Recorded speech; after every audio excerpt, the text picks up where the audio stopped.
Hello?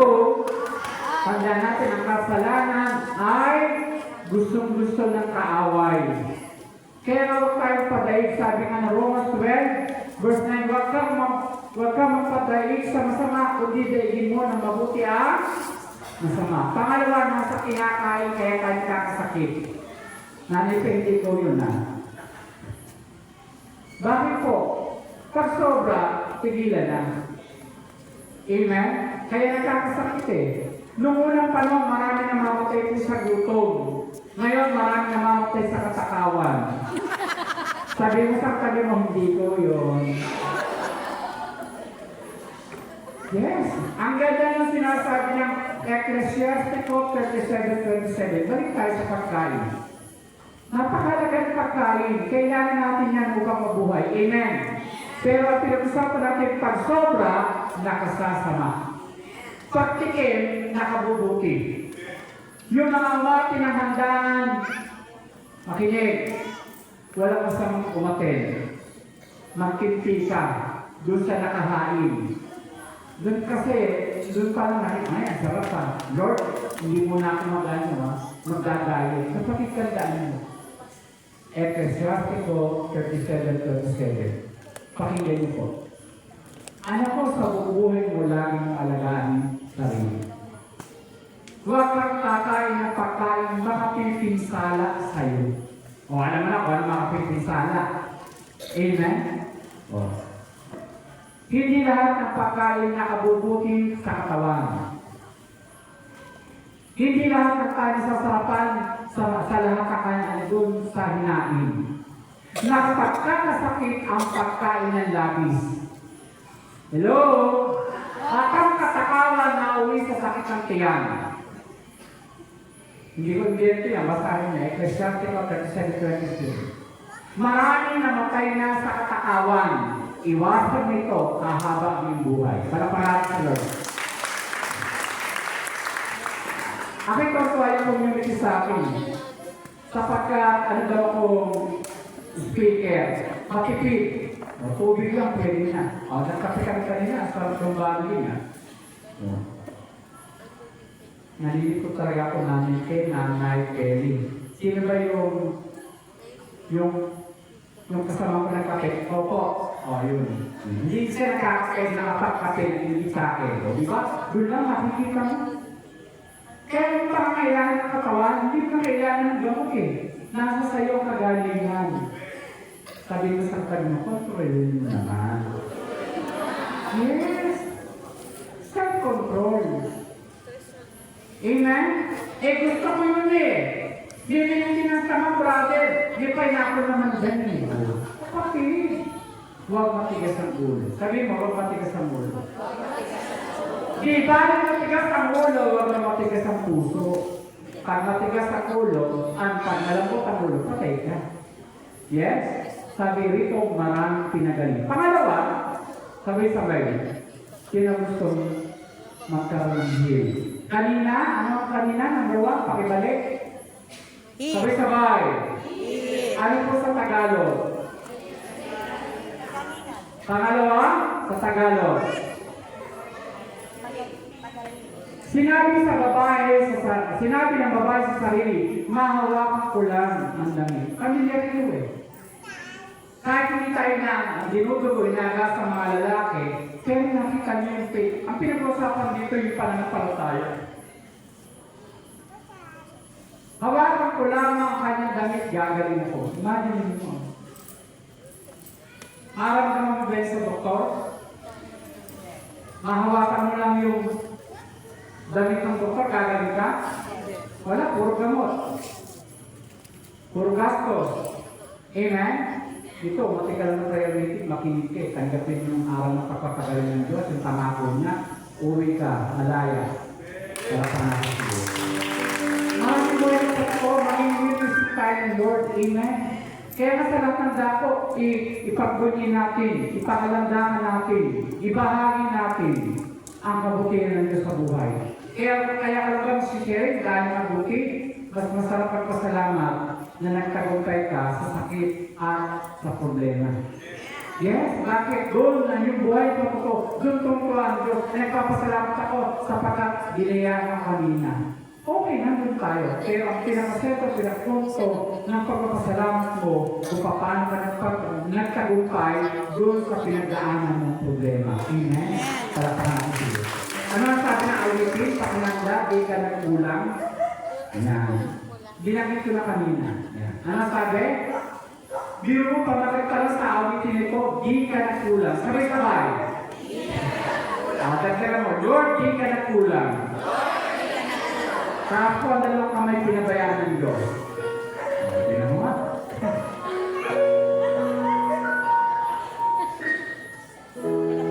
Pakalakuan ng brother. Kaya lahat ko kayo. Amen?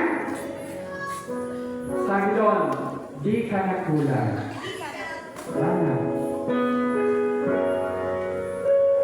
Ikaw lang pag-asa ko. Ikaw ang buhay ko. Tingnan niyo yung design awit ha.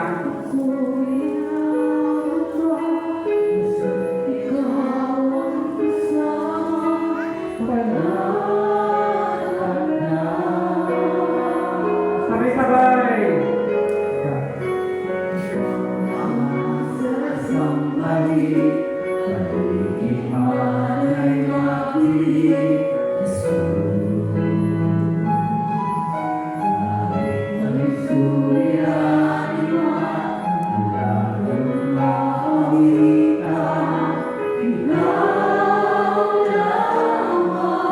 Sabay-sabay. Kahit kailan di ka nagkulang, biyaya mo sa amin laging ang pag-ibig mo sa akin walang hanggan, ibigin mo ako.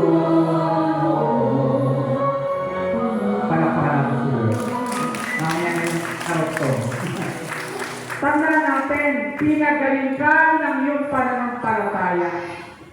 Sino may pananampalataya? Sure ka? Saan mo ginagamit ang pananampalataya?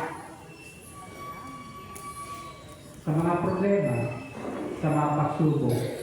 Itaya mo na yung sarili mo. Kasi pag tumaya ka sa sugal, talo. Pag tumaya ka sa kaway ito, lagi kang panalo. Yes!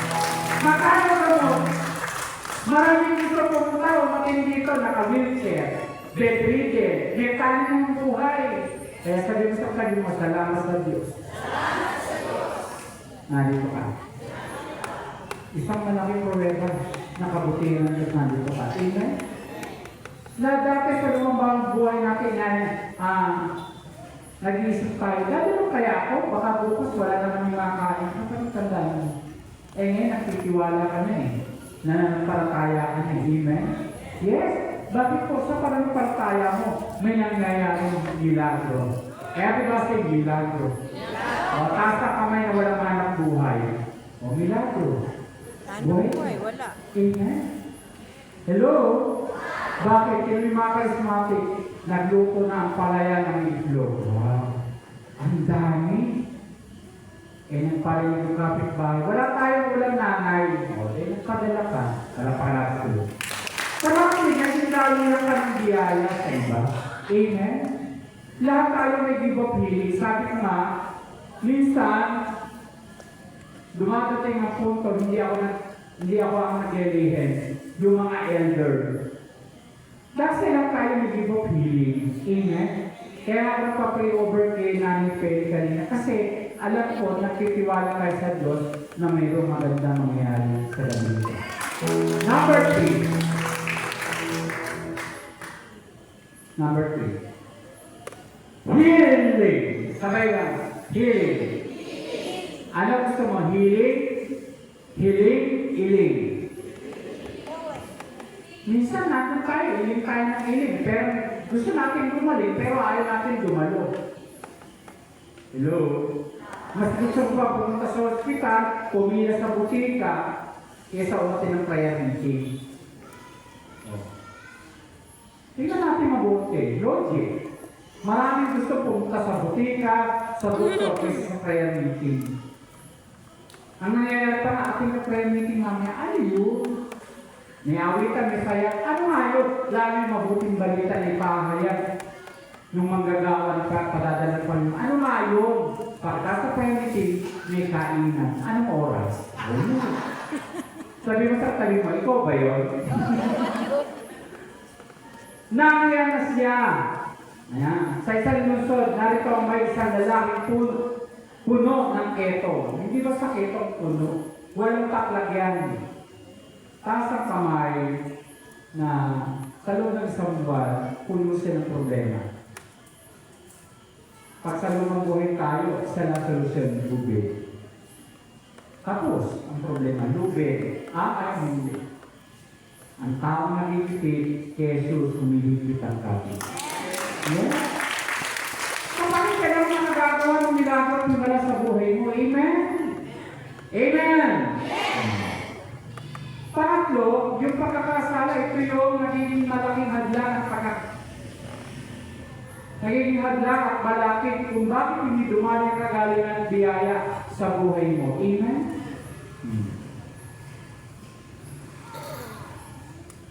Kailan ba dapat pitasin ang mangga? Pag berde, pag dilaw. Dilaw. Berde, dilaw. Kailan dapat pitasin ang mangga?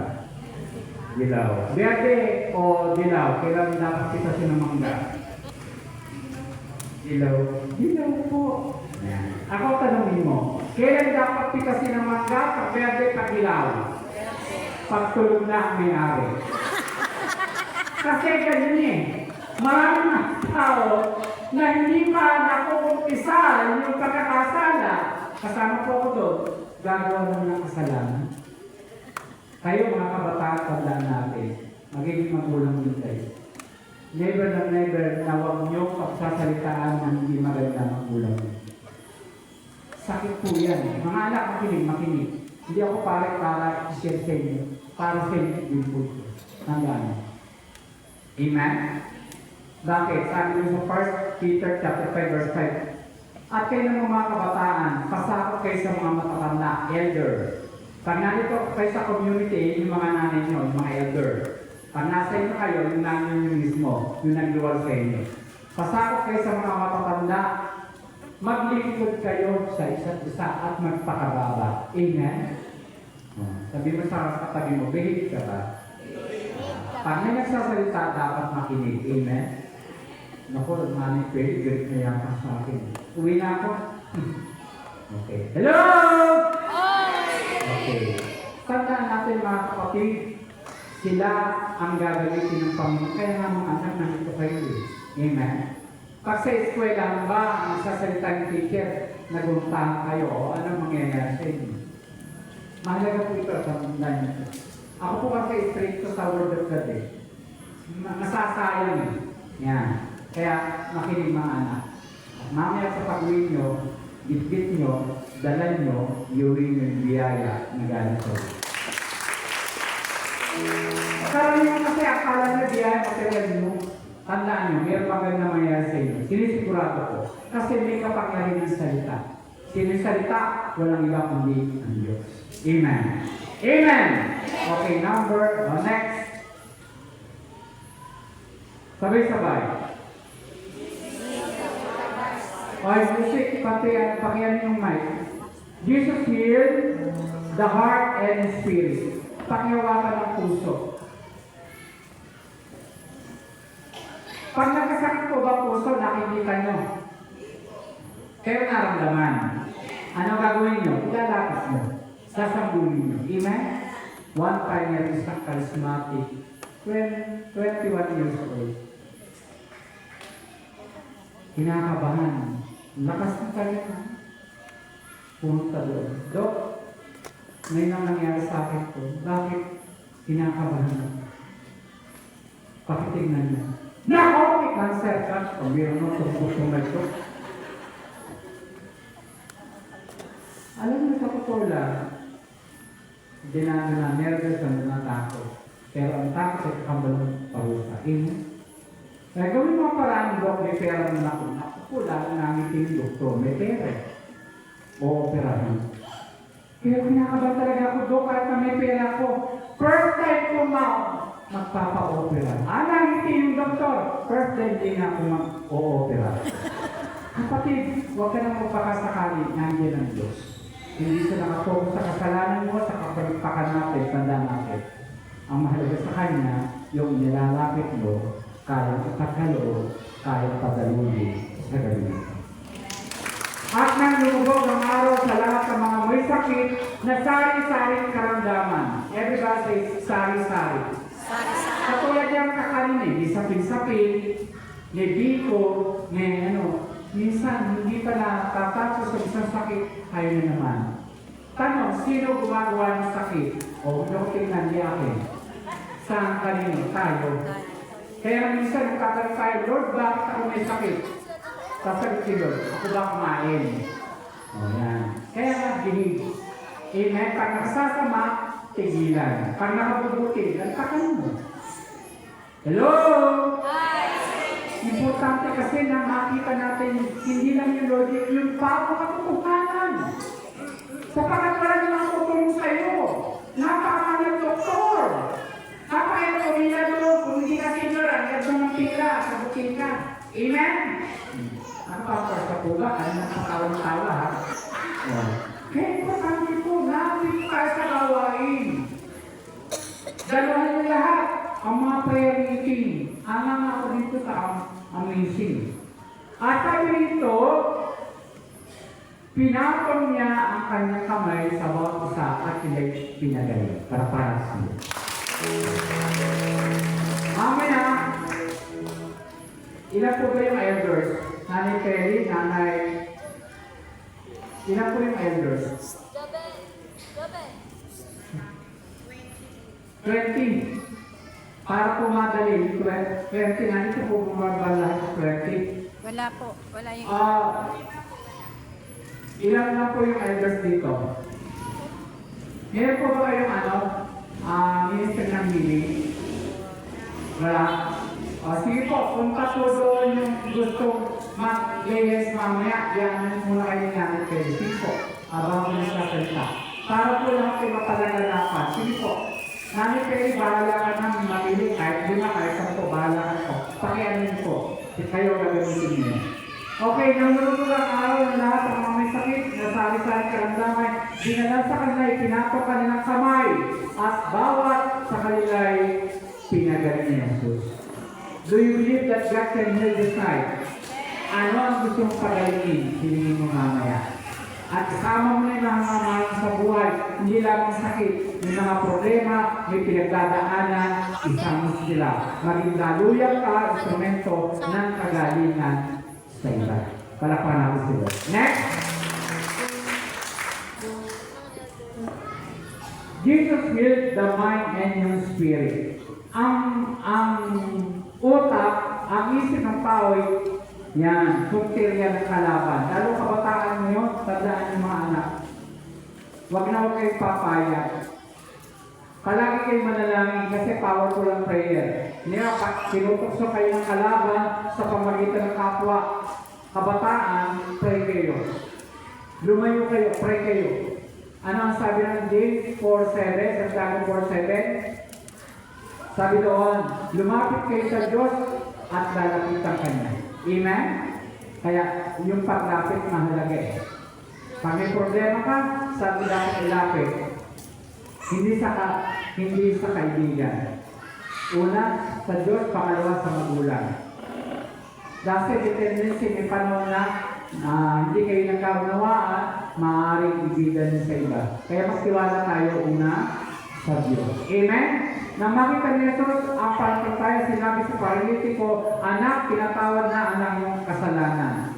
Ulitin ko, ang kasalanan ang malaking hadlang kung bakit hindi dumalo yung biyaya, pagpapala, kagalingan, kalakasan, kalusugan sa buhay natin. Amen? Ngayon, mahal pa naman ang gulay. Ano kaya ulamin? Huwag naman puro perito, ham, Huwag naman. Ingatan natin ang pagkain din, kapatid. Biyaya ng Diyos yan, pero ingatan natin yung kinakain natin. Ulitin ko, pangalawa, pinagmumulan ng sakit, ang pagkain. Biyaya ang pagkain, kaya may mga pagkain na dudulot ng sakit at karamdaman. Lalo sa mga anak, huwag natin lasunin ang puro hotdog. Brother, yun ang madaling lutuin eh. Huwag lang siyang konti na, no? Huwag po magagalit ang mga magulang. Yes. Puro hotdog, puro kapatid tandaan nyo. O, kung gusto nyo, i-blender nyo, ilagay nyo, ihalo nyo doon. Lalo kung di kumakain ng gulay ng mga bata, ihalo nyo doon sa lulutuin nyo. Amen? At least hindi makikita gulay, pero nalalasahan. Nabi nyo, pagmumula ng kalusugan. Okay, ano ang sabi? Pinatawad ang iyong mga kasalanan. Kapatid, ulitin ko. Marami sa atin na hanggang ngayon, ang pagkakasala ay ayaw pa isuko. Lalo sa mga kabataan, mga anak, take notes, mahal ko lang kayo, mahal namin kayo, kaya gusto namin kayo paalalahanan. Amen? Bawat pagkakasala, hingin kagad ang tawad upang ang biyaya ay dumaloy sa bawat isa. Salamat po. Next. Sabay-sabay. The broken heart and life of his wound. At ang mga pusong wasak ay kanyang lulunasan. Ang katawan ng sugat, agad-agad na bibigyan na. Okay, halimbawa, broken heart. Masamating yung sa akin, no? Bakit na? May lumiligaw sa'yo. Sinagot mo na. Pabirang kay Teacher, ismoso. Hindi, pakikita ko lang sa inyo ang kahalagahan. Taas ang kamay na bigo. Hindi na sa pagmamahal, ang kabiguan. Nininig ka, mukhang Lord, napakatagal. Yung sinabi kita Eva kanina. Totoo na ngayon sa buhay mo. So pala, tinetest na ng Lord yung iyong pananampalataya. Amen? Ulitin ko, mga kapatid, 22 years bago ako pinagaling. Kung nag-inip ako, kung hindi nag-increase yung faith ko, wala ako rito, tandaan nyo. Yun ang buhay niyo patotoo. Hindi yun madali eh. Pwede naman, kala-kala kayo, hindi papalusin ng Diyos eh. Ang tanong kung hindi ka maglingkod. Sa maraming talaka sa Biblia, nung pinagaling, naglingkod. Yun ang puso ng Diyos, para sa Diyos. Kaya hindi ka parati gagaling eh. Pag gumaling, wala ka na sa prayer meeting. Pag tinugon, wala ka na sa prayer meeting, tinugon na eh. Ano pa gagawin sa prayer meeting? Tinugon na. Answered prayer na ako. Yun ang mali. Yun ang pangit. Dapat, pag tinugon ka, pinagpala ka, pinagaling ka, lalo mo ibigay ang sarili mo sa paglilito. Para pahanapin ko. Kaya mo yung taon na yung mga elders na yan, yung isa na mamahinga sa bahay natin po, aga-aga nila, sila nag-aayos. Kaya, ang isip talaga. Ulitin ko po, hindi ako plastic na tao. Sa lahat po na binabahagi ng Word of God, dito ako sa lulo. Mujelo ko na nga kayo. Palapakan natin sila. Amen? Importante kasi na makita natin kung ano yung ginagawa ng matatanda, kagayahan ng bata. Nakita niyo ang bunga, ayun na. Kukunti pa daw yan. Ganun. Mga anak, mag-akit tayo. Mag-akit tayo. At mukhang hindi lang kayo dito mag-aminin ko. Amen? Ang daming community ngayon ng yes. Ang daming sa third, kailangan namin youth. Baka mamaya, dahil kayo doon yung brother din, dito din. Kaya napakalala, hindi siya mag-outreach. Kasi ang healing ko ay in-outreach ko. Evangelization through healing. Laganap. Kasi ang daming may sakit na walang kaya pumunta sa doktor, walang kaya bumili ng gamot. Kaya kapag ako nag-pray over, maya-maya, kakalapit. Pwede ko makain ng pabiling bigas. Walang sabi ko, pinag-over ako pa eh, hindi na pa. Kailangan may lamang pareho. Iba po kasi ang pang-spiritual sa material. Hindi mo kaya ipaliwanag sa mga hindi dumadalo o wala pa sa nagawain yung pang-spiritual. Kailangan matugunan mo yung kanilang pangangailangan para parating sila. Kaya tayo mga love the training. Kaya meron kami stipend na tinatawag, hinahati ko sa apat. Yes, pangangailangan ko, pangangailangan ng community ko, at pangangailangan ng kapwa. Amen? Kaya importante po, hindi basta hiling na, hindi basta hiling ng hiling. Ha? Kailangan totoo yung hiling natin, Panginoon, hindi Panginoon. Amen? O, di ba? Uy, nakakarinig si ate, kinakalabit. Ayun, natuto ha. Panginoon, hindi Panginoon ha. Panginoon ha. Walang masamang humingi. Eh, mayaman ang Diyos eh. Amen? Mayaman si Yahweh saan? Sa awa at habag. Kaya awa at habag. Nandun yung material eh. Siya yung pinakamayaman. Siya yung napakabuti. Ano ang sabi? Pag nagbigay ka, bukas ang bintana at durungawan ng langit upang ibusay sa ganang biyaya. Ano yung pagpapalat biyaya na nasa iyo? Kagalingan. Para sila. Sa college po inaano ito, sino gusto maging masaya? Nakontento ka kung meron ka. Humingi na ka, walang butas ang lalamunan mo. Yung iba may tubo, doon pinadadaan ng pagkain. Oh. Amen? Meron ako namit, youth. Hello, youth. 23 years old siya. Yan. Pwede po makahingi ng pagkain. Ha? Yung wala, pagkain, hindi pera. Ilang taon ka na? 23. Ano gusto pagkain? Jollibee. Bakit? 23 years, hindi pa siya nakakatikin na chicken. Natanda natin mga kapatid, hindi lang pang spiritual ang kailangan natin. Maraming nagugutom. Kaya yung kanina doon, inubos ko. Kasi sayang na. Amen? Kaya kayo mga anak, huwag ubus biyaya. Pag minatira kayo, baunin nyo, lagay sa bag nyo, pag minataan kayo, ibigin nyo. O, di ba nakatulong ka? Nabusog ka na, nakakain ka na, nag-share ka pa ng blessing sa iyo. Para panakasili. At ito pa, wala kang pag-uusap. Magkano ba ang anak? Magkano ba ang 17? Wow! Naubos mo? Ismos pa yung preacher na to eh. Ha? Pero naguhulog ka sa lavabering. Naguhulog ka, mamaya naguhulog ka. Paano naguhulog? Ubus na, brother. O, ganito ha. Wala kami pag-usap na elders. Anak, tandaan mo. Mas masarap at bilis na gawain. Subukan nyo lang. Tinetext nyo. Yes? Subukan nyo. Ulitin ko ako eh, naiinis dyan sa ikapo eh. Pero na sinubukan ko, ito na biyaya. Makarapit.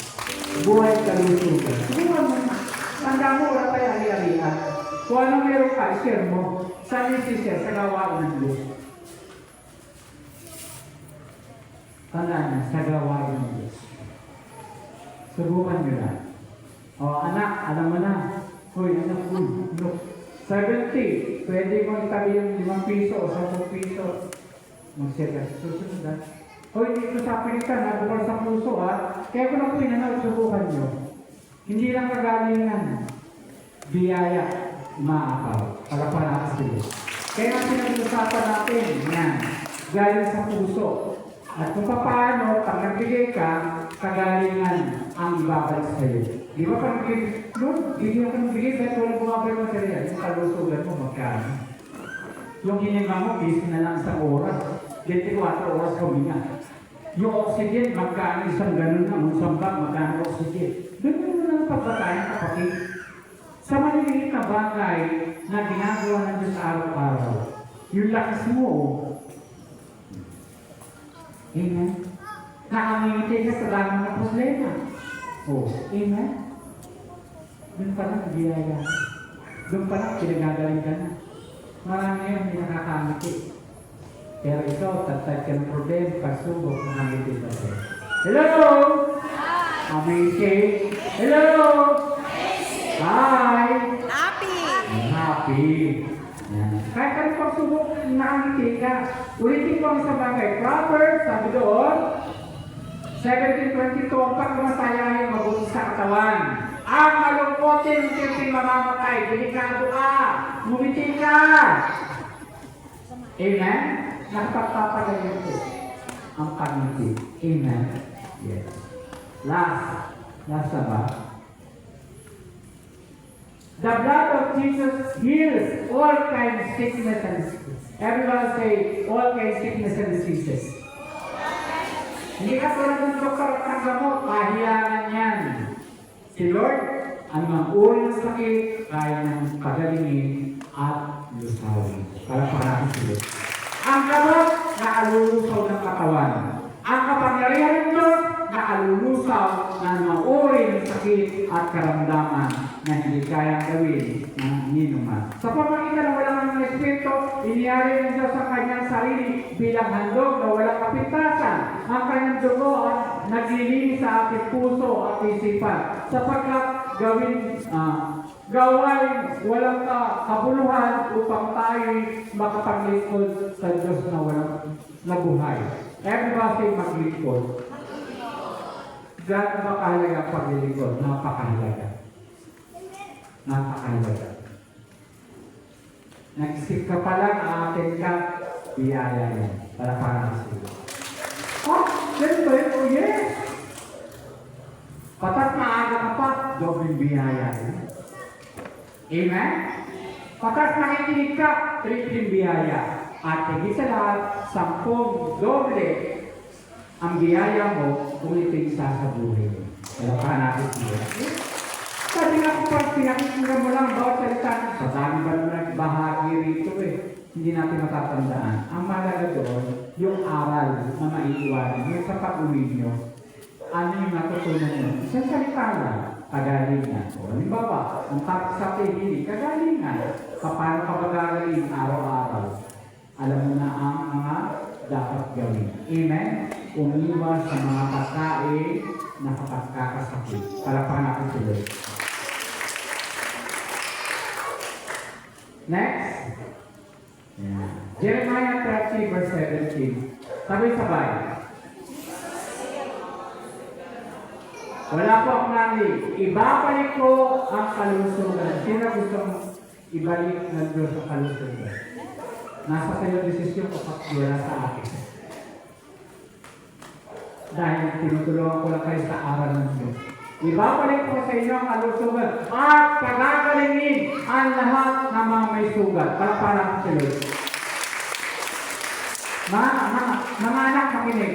Pag ito ba nabakte, bibili ka ng Band-Aid, itatakal mo. Pwede na? Di ba hindi? Di ba? Ang sakit nun, di ba?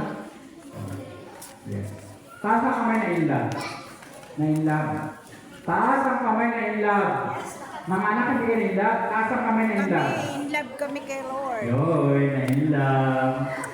Tumalab, subiklab, naging true love. Palapalapit si Lord. Amen? Kaya lang yung pag-ibig ng Diyos, hindi siya nakapokus doon. Lahat labanan pa kanyang pagmamahal, ang kanyang pag-unawa. Kaya dapat mayroon tayong malinis na puso. Sabay-sabay. Pangalawa, tapat na puso. Tapat na puso. Pangatlo, handang maglingkod ang puso na yan. Dapat, amen? Amen? At paano pagtatagumpayan tapat na puso ang bawat pagsubok natin na nararanasan sa pamagitan ng Jesus heals. Sabay-sabay. Jesus heals. Okay. Last, meron pa po ba? Sabay-sabay. Ayan. Pakiano nga po yung Matthew 8 verse 7. Simple lang ang ikli. Sinabi ni Jesus, paroroon ako upang pagalingin siya. Gusto mo? Si Lord pa pumunta? Ayan. Paano ka pupuntahan? Magsumamo ka. Magmakaawa ka. Amen. Sabi mo sa tabi mo, tigil-tigilan ng reklamo. Yes. Pwede magtanong, huwag lang magreklamo. Kasi malaking insulto kaya yung magreklamo. Si Lord hindi nagreklamo. Amen. Kaya naman hindi tayo nakarinig sa Diyos ng reklamo. Patuloy pa rin siya. And last, gusto ko tapusin ang topic ito. Kilala niyo si Sakeo. Mandarampo, mandaraya, magnanakaw. Alam ng gobyerno. Pero dumating sa buhay ni Sakeo isang araw, yung milagro at pagpapagaling sa buhay ni Sakeo. Paano siya pinagaling? Walang isang sakit, brother. Ano ang pinagaling ng Diyos kay Sakeo? Yung sakit. Anong sakit ni Sakeo? Mandaraya, mandarampo. Anong sabi? Nabalitaan ni Sakeo na mga ngaral sa kanila, namatay po ang aking relo. Anong oras na? Baka ako'y sobra na. Lakap na natin. Anong sabi?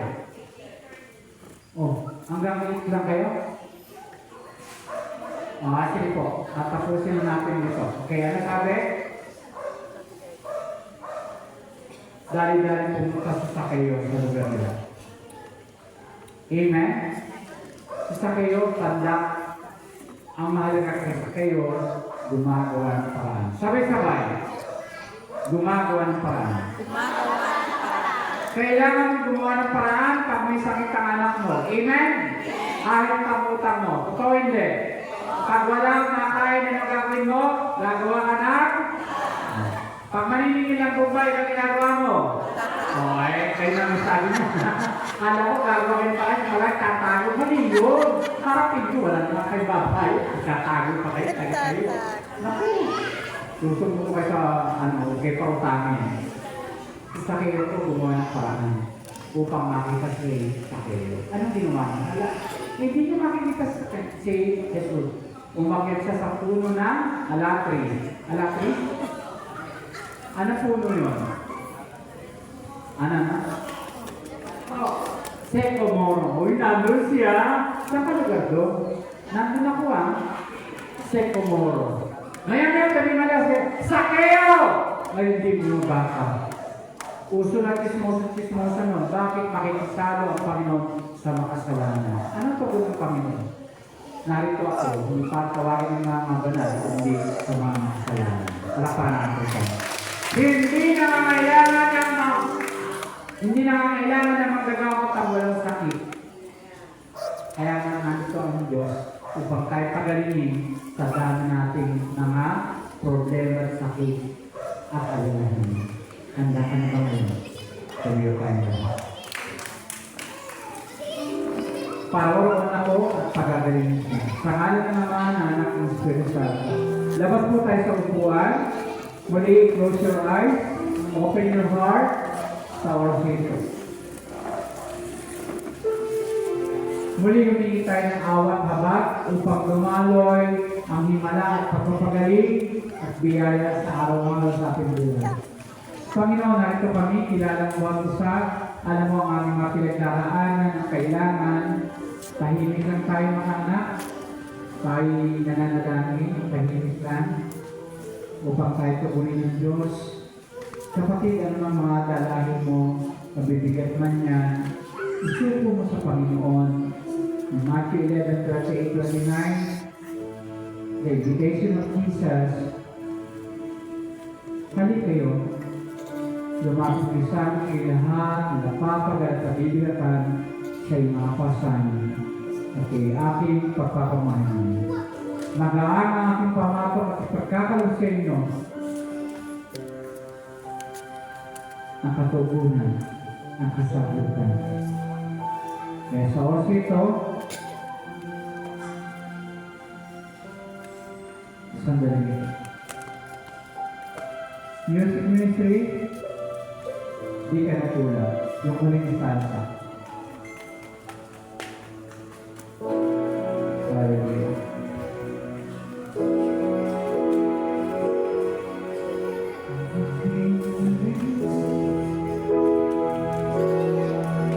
Taas mo yung kamay, isuko mo sa Panginoon, ipagkatiwala mo ang gabi ito. Ano man ang alalahanin mo, mula ulog ng talumpakan, ang sakit, karamdaman, kahinaan, kalungkutan, stress, pagod. Sa oras ito, kapatid, nandito ang Diyos. Ang Diyos na kailangan din ang kulang.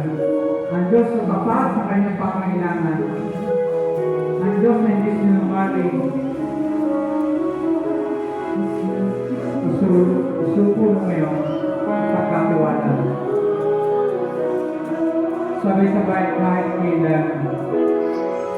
Kahit kailan, di na nagkulang. Biyaya mo sa akin laging lang. Ang pag-ibig mo sa akin walang hanggan. Ibigin mo ako noon. For the last time, kahit kailan. Kahit kailan, di na nagkulang. Biyaya mo sa akin laging lang. Ang pag-ibig mo sa akin walang hanggan. Ibigin mo ako noon pa. Ibigin mo ako noon pa. Ibigin mo ako noon pa.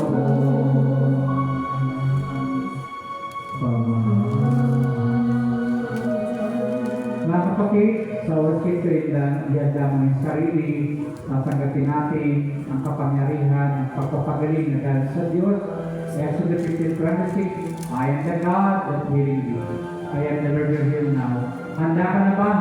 Ipagkatiwala sa Diyos. Nanay Pe, sa worship to, halina po kayo. Paano ba gagawin ninyo? Bayro ba? Bayro? Nakaupo na po ba? Nakatayo?